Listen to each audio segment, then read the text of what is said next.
यह मेरा पहला ट्रैक है और मैं आपको उत्तराखंड में एक ऐसी जगह लेके जाने वाला हूँ जहाँ देखने को मिलते हैं 600 से ज़्यादा प्रजातियों के हजारों रंग बिरंगे फूल। यह उत्तराखंड की one of the most beautiful valley है।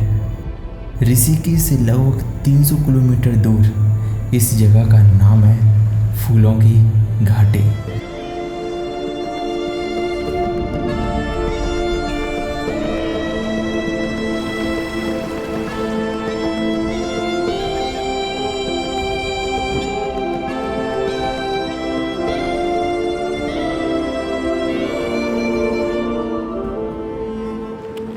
वेट, यहाँ से शुरू नहीं करते हैं, आपको स्टोरी समझ नहीं आएगी। तो वहाँ चलते हैं जहाँ से एक्चुअल में जर्नी स्टार्ट होती है। अभी मैं हूँ ऋषिकेश में और ऋषिकेश के बस स्टैंड, और अभी हम निकल रहे हैं गोविंद घाट के लिए। यहाँ से गोविंद घाट के लिए जो बसेस जाती हैं वो ऋषिकेश से ही जाती हैं। जो श्री बद्रीनाथ धाम के लिए जो बस जाती हैं वो ही गोविंद घाट होकर ही जाती हैं। एक ही बस है आज तो यहाँ पर, और उसी बस से हम निकल रहे हैं गोविंद घाट। तो हम निकलते हैं उत्तराखंड की योग नगरी ऋषिकेश से गोविंद घाट के लिए। करीब 10 घंटे लगते हैं गोविंद घाट पहुंचने में। तो ऋषिकेश से हम सुबह 5:30 बजे के करीब निकलते हैं। हाँ, एक बात तो बताना ही भूल गया, इस ट्रैक पर मैं अकेला नहीं हूँ, मेरे पिताजी भी मेरे साथ जा रहे हैं। वैसे मैं इस ट्रैक को अकेला ही करना चाहता था, मेरे लिए डर होने के कारण वो भी मेरे साथ इस ट्रैक पर आते हैं। उत्तराखंड की खूबसूरत वादियों और बद्रीनाथ धाम से बहती आ रही अलकनंदा जी को देखते देखते करीब शाम के 7 बजे हम पहुंच जाते हैं गोविंद घाट। गोविंद घाट में हमारा स्टे रहता है यहाँ के गुरुद्वारे में, जहाँ हमको फ्री ऑफ कॉस्ट रुकने के लिए डॉर्मेट्री बेड अलॉट हो जाता है और खाने के लिए लंगर। गोविंद घाट में हम शाम को आए थे बद्रीनाथ वाली बस से और रुके हुए थे यहाँ पर ही गुरुद्वारे में।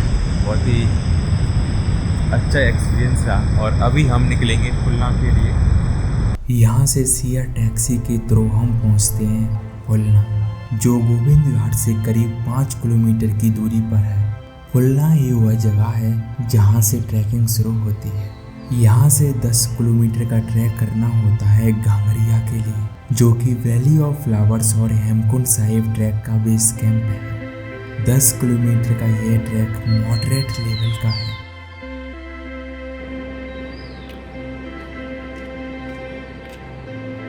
खुलना से हमारा घांगरिया के लिए ट्रैक शुरू हो गया था और अभी हम कुछ 40 से 45 मिनट कुछ ट्रैक किया है, चले हैं खुलना से। और अभी मैं सामने का व्यू दिखा रहा हूँ, कितना अमेजिंग व्यू है।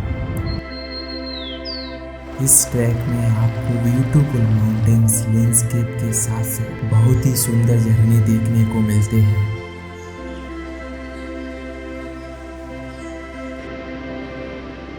तो ये पुष्पावती रिवर है जो कि पूरी वैली ऑफ फ्लावर्स और हेमकुंड साहिब की यात्रा में मिलती है बार बार।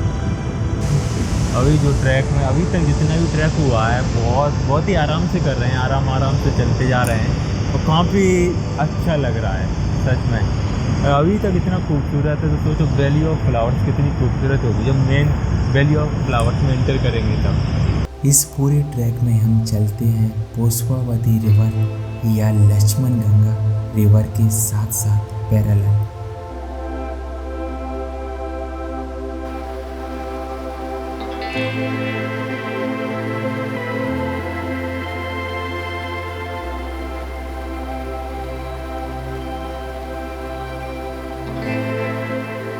आगे पुष्पावती रिवर को पार करते ही अंतिम 4 किलोमीटर का ट्रैक और भी ज़्यादा कठिन हो जाता है। कड़ी चढ़ाई होने के कारण सांस फूलने लगती है।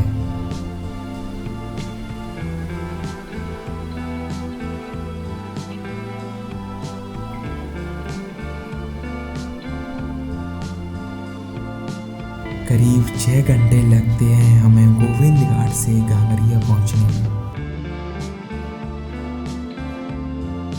घांगरिया में भी गुरुद्वारा है तो हम भी इसी गुरुद्वारे में रुक जाते हैं। और अब इंतज़ार था अगली मॉर्निंग का, जब हम जाने वाले थे वैली ऑफ फ्लावर। और अभी बज रहे हैं सुबह के 6:20 हो रहे हैं कुछ। और अभी हम निकल रहे हैं गांगड़िया से द वैली ऑफ फ्लावर्स के लिए। और हाँ, वैली ऑफ फ्लावर्स के लिए जाने से पहले गांगड़िया में ब्रेकफास्ट के लिए कुछ ना कुछ पैक करा के आगे निकलना, क्योंकि वैली ऑफ फ्लावर्स में आपको कोई भी फूड शॉप नहीं मिलेगी, इसलिए गांगड़िया विलेज से ही फूड पैक कराना होता है। गांगड़िया मार्केट के एंड में 2 रास्ते आते हैं। सीधा रास्ता जाता है हेमकुंड साहिब के लिए और लेफ्ट वाला रास्ता जाता है फूलों की घाटी के लिए। यहाँ से वॉकिंग डिस्टेंस पर पड़ता है वैली ऑफ फ्लावर्स का चेक पोस्ट। यहाँ पर एंट्री होती है हर एक ट्रैकर की। इसी चेक पोस्ट से ऑफिशियली वैली ऑफ फ्लावर्स का ट्रैक स्टार्ट होता है। तो अभी हम फाइनली आ गए हैं वैली ऑफ फ्लावर्स जो नेशनल पार्क है उसकी चेक पोस्ट पर। और यहाँ से आपको परमिट लेना होता है, जिसका कुछ चार्ज है। जो इंडियंस है उनके लिए 200 रुपये, फॉरनर्स वगैरह होते हैं उनके लिए 650 रुपये कुछ चार्जेस हैं। और जो परमिट बनता है वो 3 दिनों तक, 3 डेज तक वैलिड रहता है। फॉरेस्ट ऑफिसर हमें बताते हैं 4 किलोमीटर पर कच्चा ब्रिज आएगा, वहाँ से valley of flowers main valley start होती है। साथ में ही हमें गाइड करते हैं कि हम कैसे इस ट्रैक को सेफली कंप्लीट कर सकते हैं। वैली ऑफ फ्लावर्स के चेक पोस्ट पर ही एक फॉर्म फिल करना होता है। फॉर्म फिल करके हम आगे बढ़ते हैं वैली ऑफ फ्लावर्स के चेक पोस्ट से।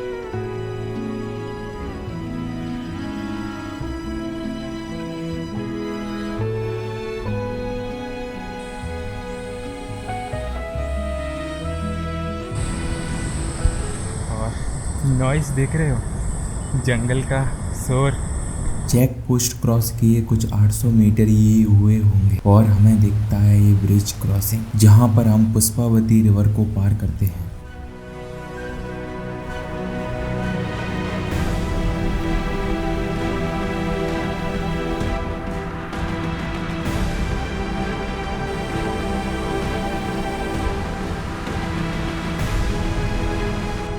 ब्रिज क्रॉस करने के बाद क्लाइंबिंग सेक्शन स्टार्ट हो जाता है।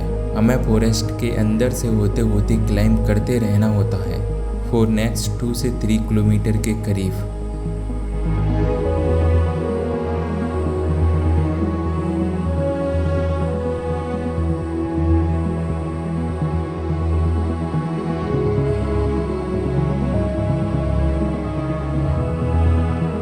इतनी कड़ी चढ़ाई को चढ़ते चढ़ते बहुत तगड़ी प्यास लगती है और फिर हमें ये दिख जाता है।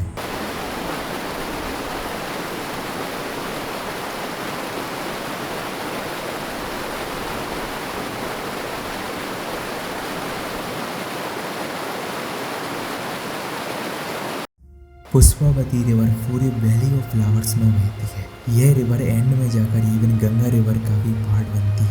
बोला जाता है पांडवास यहाँ जब आए थे तो उन्होंने इस रिवर पर पुष्प फ्लावर बहते हुए देखे। उसके बाद इस रिवर का नाम पुष्पावती पड़ गया। इसका ओरिजिन टिप्रा ग्लेशियर से होता है जो valley of flowers national park में ही पड़ता है। जो हेमकुंड है वो वहाँ पर कहीं है, वहाँ कहीं है हेमकुंड। तो कल जाएंगे वहाँ पर। कुछ ये रास्ता है valley of flowers national park का। और मेरे आने से पहले बहुत ज़्यादा बारिश हो रही थी, लेकिन अभी पूरी तरह से बारिश शांत है। मदर नेचर की गोद में चलने में जो आनंद आ रहा है ना, अलग ही, कोई शब्द नहीं है। मेरा फर्स्ट ट्रैक इतना अच्छा जाएगा कभी सोचा नहीं था। आने से पहले थोड़ा सा डर था क्योंकि बरसात की थोड़ी वो लग रहा था मुझे, लेकिन अभी देखो कैसी चमचमाती हुई धूप निकल रही है, बहुत सुंदर। ऐसे व्यू जस्ट एंजॉय। तो अभी हम नीचे उतर रहे हैं, ये दूसरी बार है क्योंकि इस वैली में हम दूसरी बार नीचे उतर रहे हैं। लगता है मेन वैली ऑफ फ्लावर्स आने वाला है, फूलों की घाटी। और अभी फूल भी दिखना शुरू हो गए हैं हल्के हल्के। तो फाइनली अभी नीचे उतर रहे हैं और आगे शुरू होती है वैली ऑफ फ्लावर्स। वहाँ फूल भी दिखाई दे रहे हैं। फूलों की घाटी से पहले एक और वाटर स्ट्रीम आता है जिसे हम बामन दौड़ भी कहते हैं। यहाँ पर लकड़ी के कच्चे पुल को पार करके आप फाइनली एंटर करते हैं इस खूबसूरत फूलों की घाटी में। जैसे ये ब्रिज क्रॉस करते हैं तो यहाँ से स्टार्ट होती है मेन वैली ऑफ फ्लावर्स आगे के लिए। तो ये पूरा फूलों की घाटी है जो कि यहाँ से शुरू होती है। और अभी वैली में बहुत ज़्यादा क्लाउड्स आ गए हैं एकदम से। अभी 5 मिनट पहले कुछ नहीं था, बहुत कम क्लाउड्स थे अभी तो। और धीरे धीरे पूरी वैली को ढक लेंगे ये क्लाउड्स। Many flowers. सो ये फ्लावर्स सिर्फ इसी टाइम पर ब्लूम करते हैं, सबसे ज़्यादा पीक टाइम है ये। जुलाई का लास्ट हो गया, लास्ट वीक, और अगस्त का फर्स्ट और सेकंड वीक। और चारों तरफ देखो कितने सारे फ्लावर्स ब्लूम हो रहे हैं।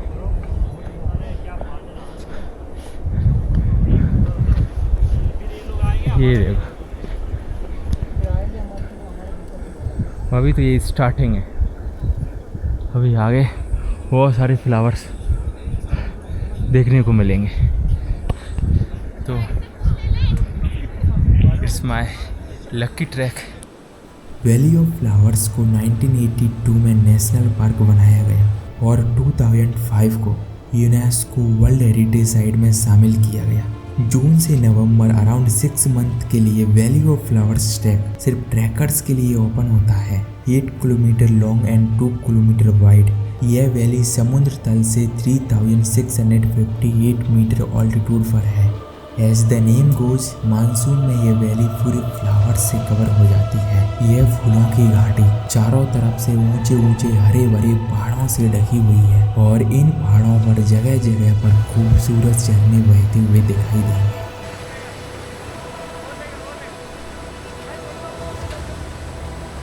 फूलों की घाटी को पुराणों में नंदन कानन नाम दिया गया है। इसके अलावा प्राचीन समय में इसे इंद्र का बगीचा या परियों की भूमि जैसे नाम दिए गए हैं। मूल रूप से इस एरिया को व्यूदार वैली के नाम से भी जाना जाता है। इस जगह की खोज फ्रैंक सिडनी स्मिथ ने की थी। वे एक ब्रिटिश माउंटेनियर थे। भटकते हुए वे इस जगह पर पहुंचे थे। उन्होंने इस जगह के बारे में वैली ऑफ फ्लावर्स के नाम से एक किताब भी लिखी। इस जगह के बारे में कहा जाता है कि फूलों की घाटी हर 15 दिन में अपना रंग बदलती है। यहाँ पर ही है मेमोरियल ग्रेव।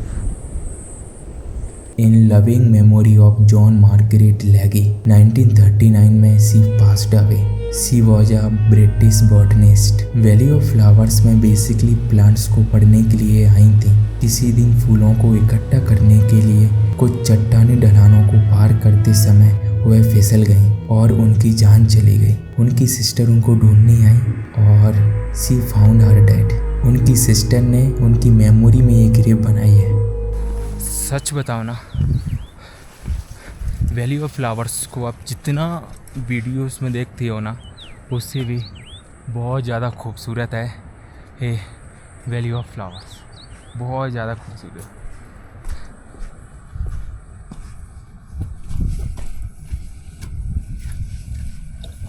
और कुछ ऐसे रास्ते हैं। ये पॉलीगोनम फ्लावर है जो वैली में बहुत तेजी से फैल रहा है, साथ में और भी फ्लावर्स को डैमेज कर रहा है। और अभी इसी वैली में आगे बढ़ते बढ़ते हम आगे बढ़ रहे हैं पुष्पवती रिवर का लास्ट पॉइंट, जहाँ तक वैली ऑफ फ्लावर्स का एंडिंग पॉइंट है। तो आगे रास्ता है, देखता हूँ।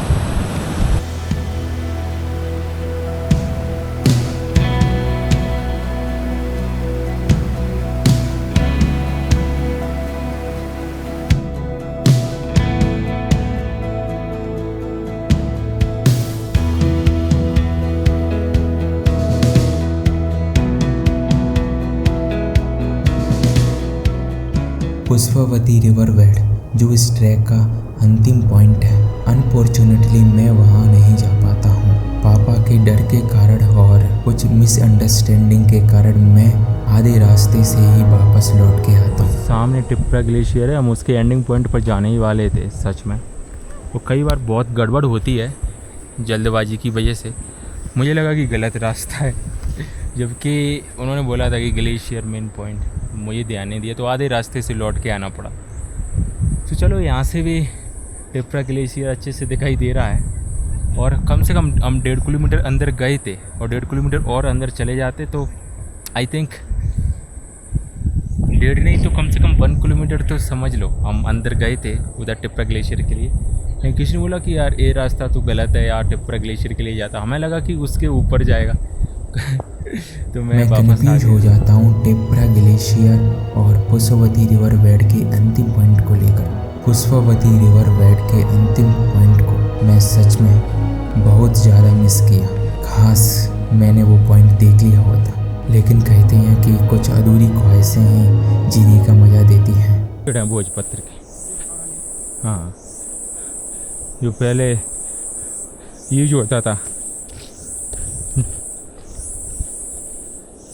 प्राचीन समय में। इसी पेड़ की छाल पर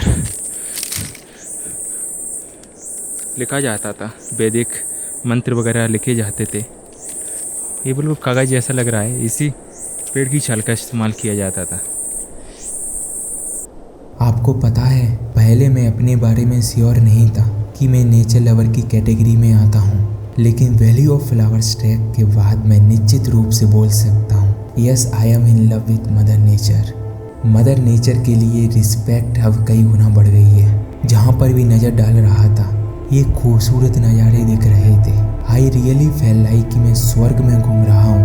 मैंने वैली ऑफ फ्लावर सिर्फ अपने कैमरे में ही नहीं बल्कि अपनी सोल में भी कैप्चर किया। हर वो इंसान जिसे नेचर से सही मायने में प्यार हो, ट्रैकिंग का शौक हो और वो पहाड़ों का दीवाना हो तो India's most beautiful monsoon track valley of flowers तो करना ही चाहिए। पापा आपको कैसा लगा? मतलब बढ़िया, वैली अच्छी आई, बढ़िया लगी। पापा तो वैसे भी गांव में रहते ही हैं तो वैसे देखे ही हैं, लेकिन पहाड़ वगैरह पहली बार देखे हैं, इतने बड़े बड़े पहाड़। तो पापा जी कैमरे पर इतना ज़्यादा कंफर्टेबल फील नहीं कर पा रहे थे। वो मेरी तरह ही थोड़ा इंट्रोवर्ट है। दोनों फ्लैग लाते हैं, जो इंडिया का भी फ्लैग लाते हैं और अपनी देश का भी फ्लैग लाते हैं। हाँ, दोनों के साथ पूरी। अभी देखो वो दिख रहे थे उधर सामने, अभी नहीं दिख रहे। पूरी तरह से बादल आ गए हैं अभी वैली में, चारों तरफ बादल ही बादल। इस ट्रैक पर जो आने का मेरा पर्पस था वो पूरा हुआ जब मेरे पिताजी ने इतने सारे लोगों को ट्रैवल करते हुए देखा, तो उनका मेरे लिए जो डर था वो पूरी तरह से ख़त्म हो गया।